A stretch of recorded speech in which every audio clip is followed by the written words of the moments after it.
What's going on, everybody, and welcome back to another video here on Whiplash TV. Today I'm gonna go over my 2005 Chevy Silverado that I put a IHC suspension 4.6 drop on. I'm gonna go over it. I've got a couple changes I made since the last video, so I'm gonna go over those. I'm also gonna go over the good about this kit and maybe something that's not so good. But first, please, if you would, please hit that thumbs up on this video. Please like, please subscribe, please ring that notifications bell. I really appreciate it. Let's get on into it. All right, so as you can see, I put the IHC suspension 4.6 lowering kit on my 2005 Chevy Silverado. Couple specs. I've got 275 45/20 tires. The wheels are an American Racing AR 914. They are 20 by 8.5 wide. They are a 15 millimeter offset. They sit really good. They tuck in the back. They fit up inside. When the suspension goes up in, they fit inside just fine. All right, so let's get into what's changed since the last video. Okay, so something that changed on the front end of the truck. You may have seen in the previous video, I was given the 1-inch rubber isolator for the front spring, because without the 1-inch isolator, it is going to actually drop the front end of your truck 5 inches. That's just the way that the upper and lower tubular control arms are designed. So with that in mind, I was installing the 1-inch rubber isolator. I followed the instructions on the package, and per the package instructions, it said to put it in the center of the spring. Well, once I got the truck all lowered down, it was barely making contact at the center of the spring. So I rotated it to the top of the spring, and when I did that, it still barely was giving it any lift off of the 5-inch drop. So after talking back and forth with IHC suspension, both on the phone and through email, we came to the conclusion that the issue was they were out of their 1-inch rubber isolator at the time. And since their brand of 1-inch rubber isolator was out of stock, well, then they gave me the other style 1-inch rubber isolator, which is what you see in the video. What they told me to do was follow a different set of instructions, which was not in the original set of instructions and was not with this rubber isolator. Their isolator says to put it at the very top of the spring, inside the spring pocket. So I followed their instructions, took a bit of the front end of the truck back apart, put the 1-inch rubber isolator up at the very top of the spring in the spring pocket, and then when I did that, it lifted the front end up. It picked it up, in my opinion, every bit of where it would be sitting with a 4-inch drop, maybe even closer a little bit to like 3 3/4 inches of drop in the front, just from where my truck was sitting before I started this process. So the other thing that did was this. So the other issue I had was this front driver tire. After the alignment, they were able to get the passenger front tire completely aligned, and the camber and everything was good. My camber was screwed up on this driver's side. The camber would not get better than negative 1.25 degrees with the adjusters maxed all the way out. So there was that, and then obviously too, with it being that low, occasionally on bumps, my tire and wheel, it would actually take and rub the upper part of the fender just a little bit on certain bumps, or when you were turning and also hitting bumps, it would do some rubbing. So a hammer and making some room up in there definitely needed if you're running my size wheel and tire combination on a truck this low, if you go 5 inches down in the front. Now, we never got down to like, well, what if somebody wants to keep their front end at 5 inches down? Like, well, how are you going to get the camber where it needs to be, not to wear out your tires? So that I'm not sure my next try would have been some different adjusters. You can buy camber adjusters that will actually give you more positive camber, and I would have tried those next if I was staying at that height. So to sum it up real fast, the front end at 5 inches down had issues with camber on the driver's side. Passenger side was perfect. Driver side had negative 1.25 degrees.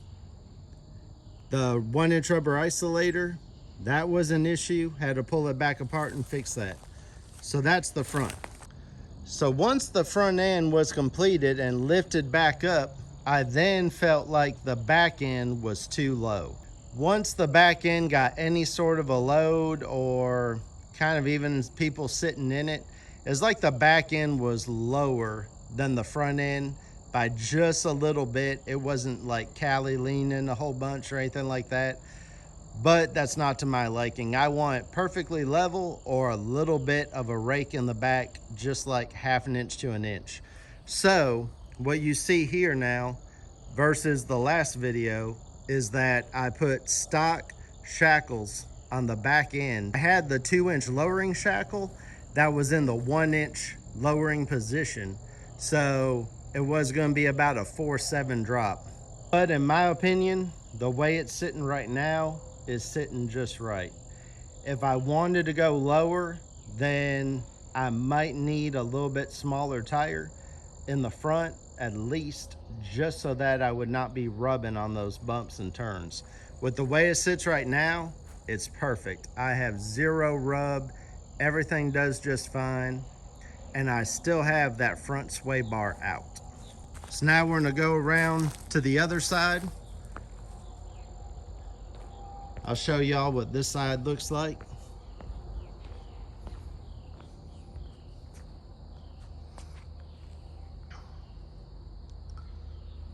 So the only change in the back end was going back to stock rear shackle. I actually went with a brand new Dorman piece because the stock one, the rubber was a little bit dry rotted. So the back end, really pretty much zero issues. The back shocks have been performing good. The IHC suspension back shocks are not quite as firm as the Beltec Silver Street Performance shocks in the front, but they're not far off. Overall, the truck rides really, really nice. So now that we've went over what changed and we've kind of looked at the stance, here's the other thing we need to look at. They also claim, as you might remember, that it'll get rid of the Chevy lean. And overall, it did a good job. My truck had a really bad Chevy lean built into it, and as you can see, it is pretty much straight. The back passenger side is still just barely higher than the back driver side, but it's barely noticeable. When you look at it, I don't think you can really tell. If I didn't tell you it was there, you probably couldn't notice it.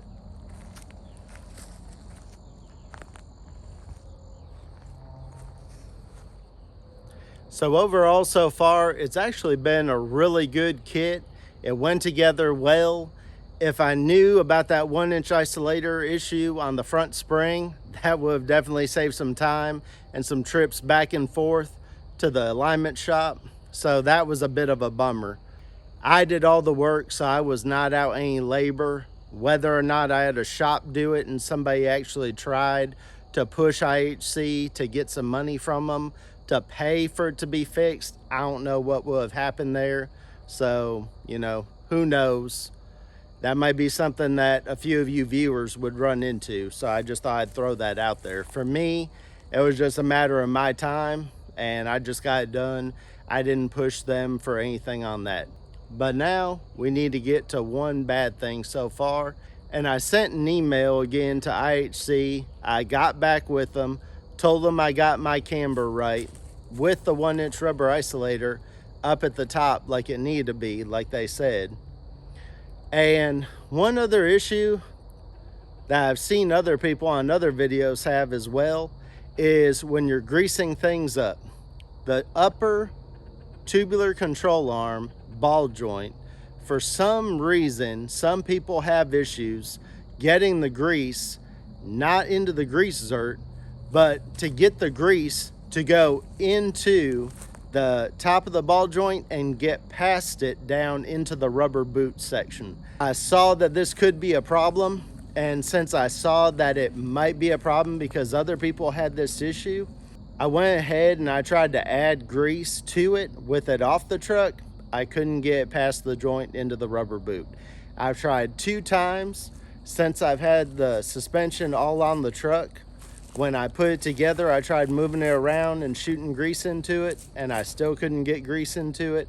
After doing some driving, I still haven't been able to get grease past that upper ball joint into the rubber boot. So I don't know what the fix is going to be on that right there. Maybe after I put some more miles on it, maybe the joint will loosen up a little bit, and then maybe once the joint loosens up, maybe I'll be able to get some grease in there then. But so far, I just haven't been able to do it. So that's really the only bummer though. Aside from that and the 1-inch rubber isolator issue, and then deciding that I need to go back to a stock shackle in the back and making some adjustments and dealing with the alignment, aside of those things I've mentioned, it's been a great kit. It went together well and everything was fine. One other thing that I'll mention as well on this kit, I haven't had any issues with any squeaks or noises in the front end of this truck. Some people say that they've had squeaks and noises in the front from those bushings, but as y'all saw in the videos, I really put a bunch of grease in there. I greased up the joints really good and have not had a single issue with that. So overall, I'm really happy with the way that's sitting and the way that turned out. And y'all let me know down in the comments what you think of how it's sitting and what you think of how it's turned out. Remember, only 6 months ago, this truck was completely stock, and now it's completely transformed. Well, I had to take a quick break to tune a customer's vehicle, and now it's starting to get dark on me and I'm trying to get this video out. So I apologize. That's getting a little bit dark, but just to wrap this thing up, I am happy with the way that the kit turned out, and the truck ride's amazing. Let me know down in the comments what y'all think about it. And for those watching still at this point of the video, I'm gonna give y'all a little surprise, a little spoiler alert. On the next video on this truck, I'm gonna be back on some performance mods. I got some more boxes of performance parts in for this truck. You already know that there's gonna be a draggy test, and we're gonna find out what kind of performance we can still squeeze out of this truck, because we're not done with it yet. Once again, thank y'all for watching. Thank you for supporting. Please, before you get on out of here, please hit that subscribe button and click that notifications bell if you haven't already. We're almost to 1,000 subscribers, and I just appreciate y'all so much for everything that you've done for supporting the channel. It really means a lot. Thank y'all very much. I'll catch y'all on the next video.